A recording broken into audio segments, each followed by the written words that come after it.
जप्त घर झालं तरी चालेल माझं, पण मला पापाचा पैसा नको. पत्रकारितेचा आवाज दाबण्यासाठी मला जेलमध्ये टाकलं. इतक्या केसेस त्यांनी माझ्यावर टाकलेत की मी पोहोचू शकत नाही न्यायालयांमध्ये. मी वकील नेमू शकत नाही.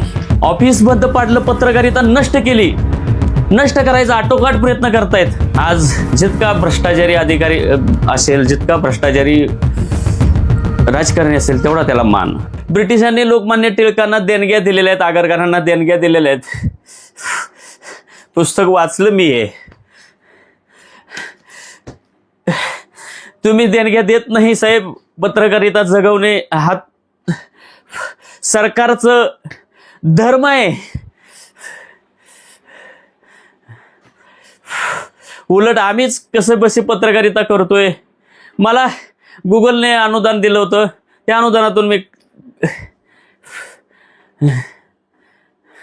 पत्रकारिता करतोय. तुम्ही मला तीच बंद पडले. म्हणजे माझं ऑफिस बंद पडलं, आता घरातून मी पत्रकारिता करतोय. आता तुम्ही घरातूनच मला बाहेर काढताय. म्हणजे मला हे ज्यावेळी सरकार छळत असताना हे सगळं छळक्षेत्र, भयानक छळक्षेत्र, भयानक षडयंत्र सुरू असतानाच नेमकं हे बँकेनं त्याच वेळेला हे कसं काय टायमिंग साधलं, किंवा त्याच वेळी कसं काय हा कोर्टाचा निर्णय आला, हे सगळ्या गोष्टी कशा काय जुळून येतात मला कळतच नाही. जसं माझं ऑफिस, पत्रकारितेचं ऑफिस, त्यावेळी ते पोलिसी बळाने, पोलीस घुसवून ते ऑफिस बंद पाडलं. आता हे कायद्यातल्या, म्हणजे बँकेला हाताशी धरून कायद्यातल्या चोरवाटा पळवाटा शोधून मला अंधारात ठेवून, न्यायालयानंही अंधारात ठेवलं असेल. न्यायालयानं तरी काय माहित आहे की बाबा हा पत्रकार आहे, हा संघर्ष करतोय, ह्याला सरकारने छेडलेलं आहे, ह्याचा न्यायालयीन संघर्ष फार मोठा चालू आहे, ह्याला लोक छेडतायत. नमस्कार, लय बारीमध्ये आपल्या सगळ्यांचं स्वागत. बंधूंनो, गेले काही दिवस मी काहीच व्हिडिओ बनवले नव्हते. विशेषतः अनेक मोठे विषय मी हाती घेतले होते, त्याच्यावर पुढं काही व्हिडिओ केले, परंतु त्यानंतर काहीच माझे व्हिडिओ आलेले नाहीत. तर का आले नाहीत, तर ह्याच्या पाठीमागे फार मोठं कारण आहे. तुम्हाला दिसत असेल चेहऱ्यावरून मी फार अस्वस्थ आहे. कारण माझ्यावर फार मोठं संकट कोसळलेलं आहे. आता हे संकट कशी येतात हे मी तुम्हाला सांगायची गरज नाही, कारण हे सरकार असेल, दुसऱ्याही काही यंत्रणा असतील, सरकार प्रणित प्रत्यक्ष अप्रत्यक्ष, ह्यांनी मला कसं छळतायत हे तुम्हाला सगळं माहीत आहे. आणि रोज एक नवीन नवीन छळण्याचा अंक पुढे येत असतो. आणि असाच एक अंक मला जीवनातनं उद्ध्वस्त करणारा एक अंक आलेला आहे. मध्ये काही अंक येऊन गेले, परंतु ते येतं दडवून ठेवले. मी कुणाला बोललो नाही, कारण बोललो तरी काय, म्हणजे तुम्हाला सगळ्यांना माहित आहे मी संविधानाची लढाई लढतोय, लोकशाहीची लढाई लढतोय. आणि बंधूंनो, खरं तर मला सांगायला अभिमान वाटतोय की मी, माझी जी पत्रकारिता आहे, माझा जो संघर्ष आहे, मला या सरकारनं खोट्या केसेस टाकून जेलमध्ये घातलं. तो जर संघर्ष तुम्ही जर अभ्यास केला ना,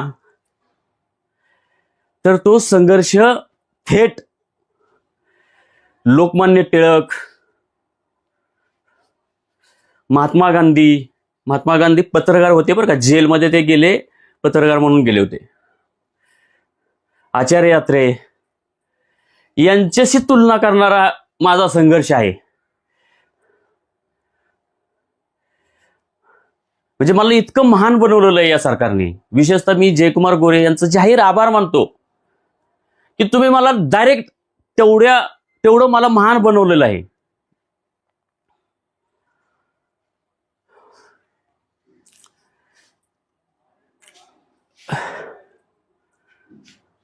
त्याच्यामुळे मला पत्रकारिता करत असताना आणखी जबाबदारी माझी वाढलेली आहे. आणि विशेषतः मी जेलमधनं बाहेर आल्यानंतर तर फार प्रामाणिकपणे अत्यंत निर्भीडपणे मी पत्रकारिता करतोय. म्हणजे मी पत्रकारिता करू नये, पत्रकारिता करतोय, सरकारवर टीका करतोय म्हणून आदरणीय जयकुमार गोरे, मी तुमच्यावर टीका करत नाही, मी तुमचं आभार व्यक्त करतोय. कृपया याचा वाईट अर्थ घेऊ नका. मी आदराने बोलतोय. तुम्ही मला जेलमध्ये घातलं. तुम्हाला जयकुमार गोरे साहेब, तुम्हाला कल्पना नसेल, पण मीच तुम्हाला सांगतो की तुम्ही फार महान कार्य केलेलं आहे. माझ्यासारख्या पत्रकाराला तुम्ही थेट लोकमान्य टिळक, महात्मा गांधी, आचार्य अत्रे यांच्या पंक्तीत नेऊन बसवलेलं आहे. आणि सध्याच्या काळामध्ये म्हणजे किती मोठे महान पत्रकार आहेत, पण त्यांना हे भाग्य लाभलेलं नाही तुरुंगात जायचं. म्हणजे लोकांसाठी संघर्ष करतोय म्हणून तुरुंगात जाण्याचं भाग्य संजय राऊतांना लाभलं आणि त्यानंतर मी लाभलो, मला लाभलं. पण संजय राऊत आणि माझ्यामध्ये फार फरक आहे. संजय राऊत यांचे हे राज्यसभेचे खासदार सुद्धा आहेत, त्यामुळे त्यांना संविधानाचे काही ताकद त्यांच्या पाठीमागे आहे. शिवसेनेसारखी मोठी संघटना त्यांच्या पाठीमागे आहे. माझ्या पाठीमागे कुणीच नाही.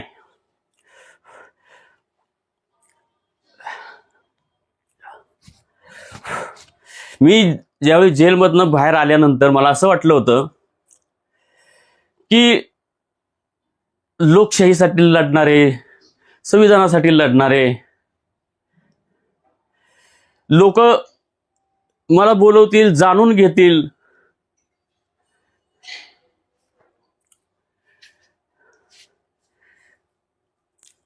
पण असं काही झालं नाही. मला फार आश्चर्य वाटलं. जे लोक लोकशाहीचं नाव घेतात, संविधानाचं नाव घेतात, सत्तेच्या विरोधात बोलतात, अशा कुणीही लोकांनी दखल घेतली नाही. मेलास तर मर, अशीच बहुधा त्यांची भावना असावी. फार दुर्दैव आहे. पण एक चांगली गोष्ट झाली की न्यायालयाने मला फार साथ दिली. न्यायालयाने मला म्हणजे मंत्री जयकुमार गोरे यांच्यावर न्यायालयाने टीका केली, पोलिसांवर टीका केली. मुंबई उच्च न्यायालयाने मला तर म्हणजे काही चुका आहेत त्या माझ्या निदर्शनास आणून दिल्या. आणि न्यायालयाने पत्रकारितेचा सन्मान केला. आणि जयकुमार गोरे यांचे वकील तिथं सांगत होते की बाबा हे सगळे व्हिडिओ डिलीट करा वगैरे. न्यायालय बोलले नाही असं नाही करता येणार, तो त्यांचा अधिकार आहे, फक्त त्यातले अपशब्द वगळा वगैरे, आणि मग त्यानंतर पुन्हा एडिट करून वगैरे तुम्ही नंतर अपलोड करा. पण न्यायालयाने मला हे सांगितलं की तुम्ही टीका करू शकता, फक्त अपशब्द कोणावर वापरू नका. आणि त्यावेळी न्यायाधीश काय बोलले माहिती आहे का? मी सगळ्यांना सांगू इच्छितो की पत्रकार तर आमच्यावरही टीका करतात. म्हणजे बघा की एक प्रकारे मला न्यायालयाने ही जाणीव करून दिली की पत्रकार न्यायालयावरही टीका करू शकतात. आणि मला म्हणजे मी संविधानाने वागणारा माणूस आहे, मी कायद्याने वागणारा माणूस आहे. न्यायालयांचे या सगळ्या संघर्षात माझ्यावर इतके उपकार आहेत की न्यायालयाबद्दल मला फार आदर आहे.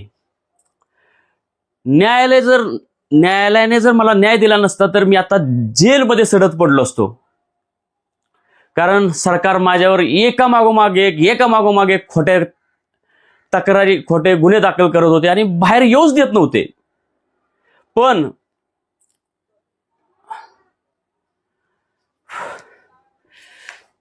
न्यायालयाने मला बाहेर काढलं.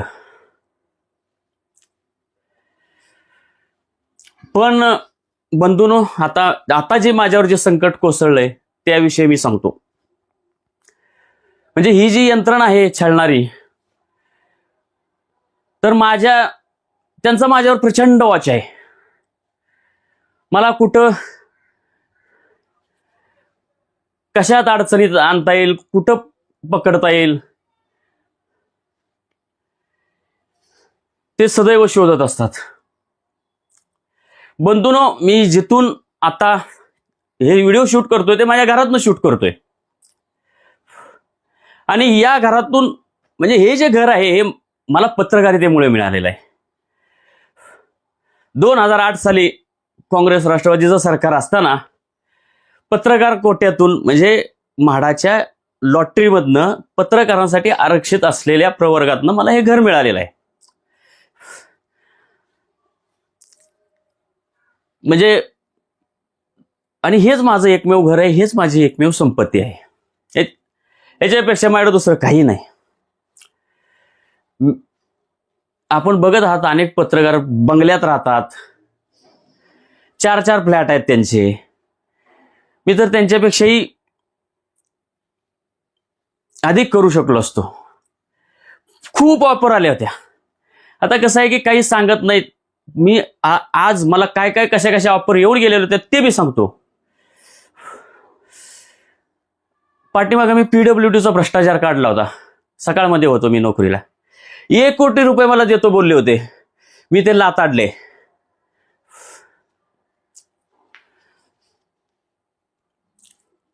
आता ज्या घरामध्ये मी आहे ह्या घराचा जो कलर आहे ना तो सुद्धा मी बदललेला नाही.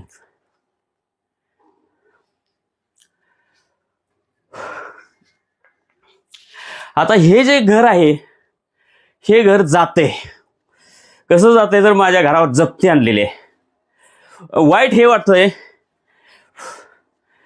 की माझ्या ह्या जप्तीची केस न्यायालयामध्ये होती हे मला माहित नाही. न्यायालयातून मला कुठलंच नोटीस नाही. न्यायालयात हे केस आहे म्हटलं समजलं असतं तर मी काहीतरी धावपळ तरी केली असती.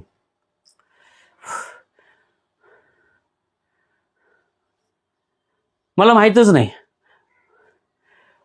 आणि मला न्यायालयांबद्दल इतका आदर आहे, तुम्हाला मी सांगतोय की न्यायालयानेच मला बाहेर काढलंय, संघर्षात मदत करतायत.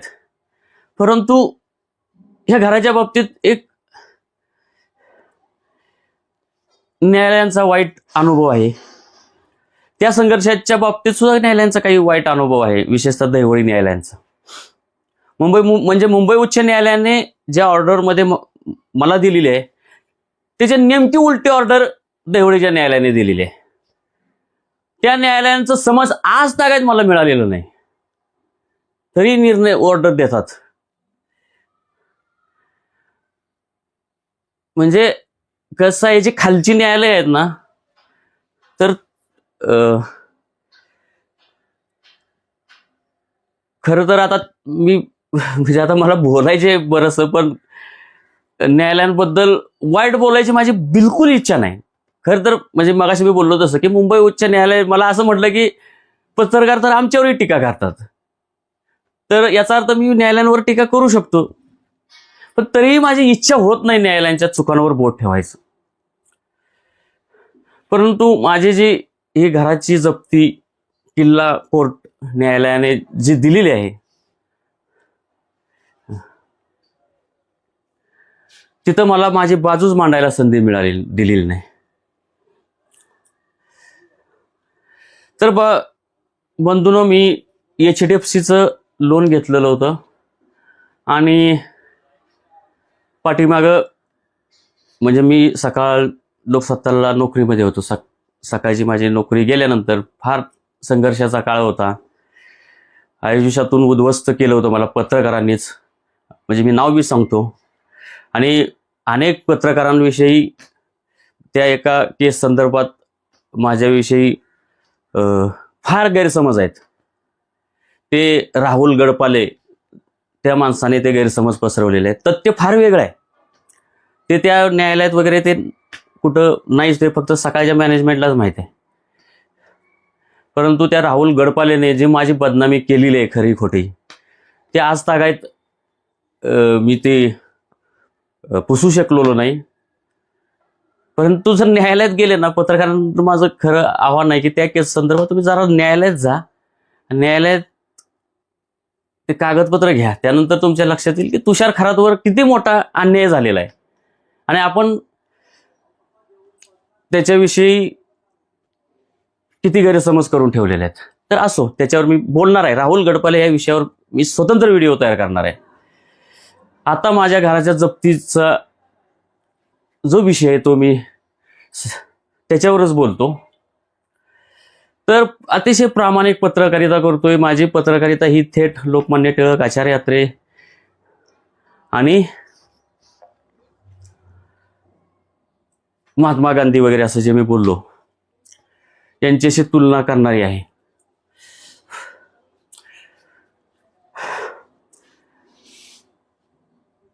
आता हे घर वाचेल अशी काही शक्यता दिसत नाही.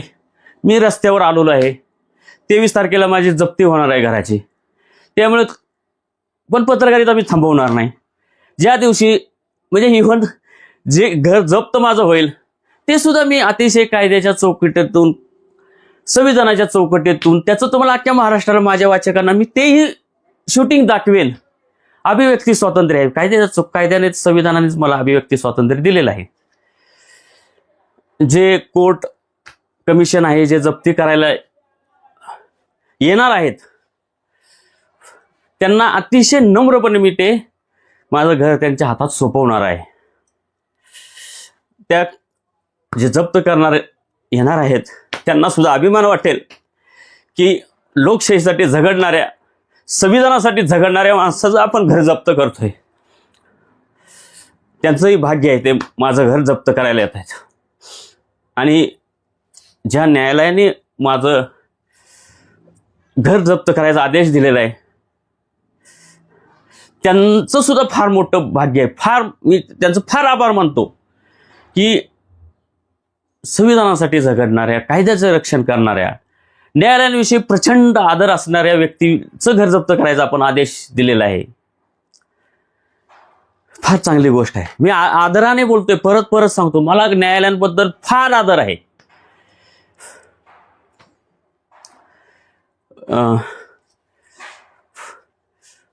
तर बंधूनो, तुम्हाला गंमत वाटेल की ज्या दिवशी मला जप्तीची नोटीस आली, साधारण 15 मिनिटापूर्वी जप्तीची नोटीस आली, त्या काळामध्ये महेश शिंदेचा एक मी विषय लावून धरलेला होता. मी सातारमध्ये होतो आणि तो विषय मी सातारमध्ये आलो होतो का, तर त्यानंतर मी त्या चिंचनेर गावामध्ये जाणार होतो, कारण ते महेश शिंदेच्या म्हणजे तिथं खरंच त्या ओबीसी जातीचे लोक आहेत का बघायचे होते. आणि मी शशिकांत शिंदेच्या मुलाशी अगोदर संवाद साधला होता. मी स्वतःहून साधला होता, त्यांचा गुन्हा मला फोन आलेला नव्हता. आणि त्यांना मी म्हटलं फक्त मला त्या कुणीतरी जोडून माणूस द्या, तिथं मला चिंचनेरमध्ये जायचे. आणि मग त्याने मला सांगितलं होतं की साहेब उद्या या. म्हणजे बघा, माझ्या घराची जप्ती आलेली आहे आणि मी पत्रकारिता करायला तिकडं जातोय. तर ते शशिकांत शिंदेचा मुलगा बोलला की तुम्ही या उद्या, मी भेटतो किंवा माणसं जोडून देतो. आणि खिशात पैसा नाही, फार बिकट अवस्था. तशाही परिस्थितीमध्ये मी पुण्यावरनं सातारला गेलो. त्या शशिकांत शिंदेच्या पोराने फोन सुद्धा उचलले नाहीत. एवढं तरी सांगायचं बाबा मी नाही हे करणार. मग त्या महेश शिंदेचं हे गैरप्रकार चव्हाट्यावर येण्याची आमची बिलकुल इच्छा नाही. असं म्हणजे काय असेल ते मला सांगायचं ना, मला फसवतोच कशाला रे बिचारा. माझी फार बिकट अवस्था आहे. असू दे, मला त्या माणसावर सुद्धा माझा काही राग नाही. पण फक्त मी कुठल्या अवस्थेत आहे, मी पत्रकारिता करतोय आणि काही गोष्टी कळाव्यात लोकांना म्हणून. दुसऱ्या बाजूला काय झालं की हे प्रकरण दडपावं म्हणून महेश शिंदेनी काही माणसं पाठवली. आमदार महेश शिंदेनी त्यांचा एक खास माणूस मला पाठवला. नाव बी सांगतो, संदीप शिंदे. कारण माझी पत्रकारिता पारदर्शक आहे, काय दडवून ठेवायची गरज नाही. त्या माणसाने फार माझ्याशी प्रेमाने बोलला. त्यांची इच्छा होती की हे प्रकरण दडपावं. कुठलं प्रकरण? की महेश शिंदेच्या ज्या पत्नी जिल्हा परिषदेच्या अध्यक्ष झालेले आहेत आणि त्यांचं ओबीसी प्रमाणपत्र हे खोटेपणाने मिळवलेलं आहे, हे प्रकरण मी चव्हाट्यावर आणलं होतं. आणि ते खरं आहे. साताऱ्यातल्या पत्रकारांना मी सांगतो, खरं आहे. तुम्ही चमचेगिरी करताय, पण ते खरं आहे. परंतु तो जो माणूस आला, संदीप शिंदे, त्यांनी त्यांच्या फोनवरनं मला महेश शिंदेशी बोलणं करून दिलं. बघा, त्या महेश शिंदेनी माझ्या पत्रकारितेचा इतका सन्मान केला, इतके माझ्याशी चांगले बोलले. आज एका बाजूला जयकुमार गोरेंनी पत्रकारितेचा आवाज दाबण्यासाठी मला जेलमध्ये टाकलं. इतक्या केसेस त्यांनी माझ्यावर टाकलेत की मी पोचू शकत नाही न्यायालयांमध्ये. मी वकील नेमू शकत नाही. महेश शिंदे सुद्धा तसे करू शकले असते, पण त्यांनी केलं नाही.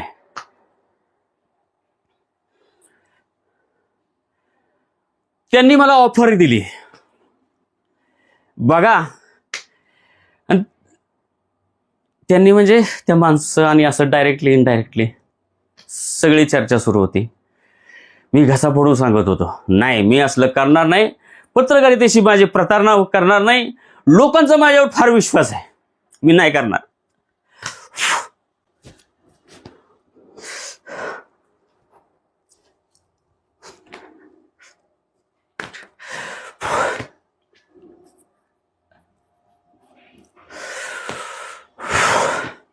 काय बंधूनो,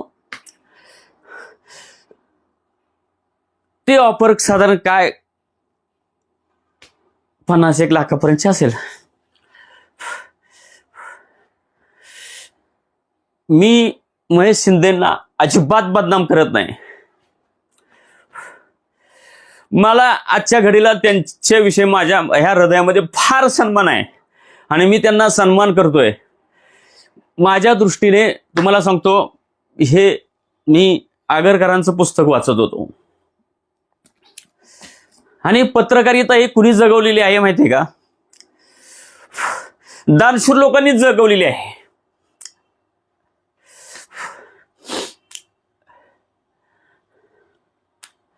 तर मी असं समजतो की महेश शिंदेनी माझी म्हणजे जे जयकुमार गोरेंनी माझं ऑफिस बंद पाडलं, पत्रकारिता नष्ट केली, नष्ट करायचा आटोकाट प्रयत्न करतायत. पण महेश शिंदे माझी पत्रकारिता जगवण्यासाठी प्रयत्न करतायत असा मी याचा अर्थ घेतो. ते मला लाच द्यायला म्हणजे त्यांचा उद्देश तो असेल, दडपणे किंवा हे. पण आता म्हणजे मी ते म्हणजे लक्षात घ्या, माझ्याकडे नोटीस होती, माझं घर जप्त होतंय. साधारण जर 10-1 लाख मला माहित नाही येतं, जर मी तातडीने 10 लाख रुपये भरले तर माझी जप्ती थांबवू शकते वगैरे अशी परिस्थिती आहे. तर हे महेश शिंदेची जे लोक आले होते नेमकी याच काळात आली होती. पण तरी नाही, जप्त घर झालं तरी चालेल माझं, पण मला पापाचा पैसा नको.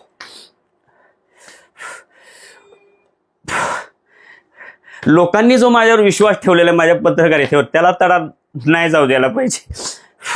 आज सगळं वातावरण खराब आहे. विरोधी पक्ष असतील, सत्ताधारी असतील, आज जितका भ्रष्टाचारी अधिकारी असेल, जितका भ्रष्टाचारी राजकारणी असेल तेवढा त्याला मान, परंतु जो पत्रकारिता करतोय त्याला मान नाही. महेश शिंदेने मला तेवढा तरी मान दिला, म्हणजे माझ्या पत्रकारितेचा सन्मान केला. अशाच नवनवीन अपडेटसाठी डिजिटल कोल्हापूर चॅनेलला सबस्क्राईब करायला विसरू नका.